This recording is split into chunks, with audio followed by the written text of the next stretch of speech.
వసుదేవుడు నారదుడితో ఇలా చెప్తున్నాడు. ఓ నారదా, ఒకరోజు నేను మా కులగురువైన గర్గుడిని రహస్యముగా కలుసుకుని దేవకి అష్టమ గర్భాన్ని కాపాడమని వేడుకున్నాను. అప్పుడు గర్గుడు దుర్గాదేవిని ఆరాధించమని సలహా ఇచ్చాడు.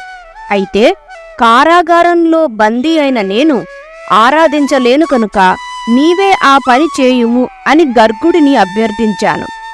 గర్గుడు వింధ్యాద్రి చేరి దుర్గాదేవిని ఆరాధించాడు. అమ్మ ప్రత్యక్షమయ్యి గర్గుడితో ఇలా చెప్పింది. ఓ గర్గా, దేవకార్యం నెరవేర్చడం కోసం శ్రీ మహావిష్ణువు దేవకీ వసుదేవుల అష్టమ గర్భంగా జన్మిస్తాడు. నవజాత శిశువును నందుడి ఇంటికి చేర్చాలి. అక్కడ పుట్టిన ఆడపిల్లను దేవకి అష్టమ గర్భముగా కంసుడికి చూపించాలి. కంసుడు ఆ పిల్లని నేలమీదకు విసురుతాడు.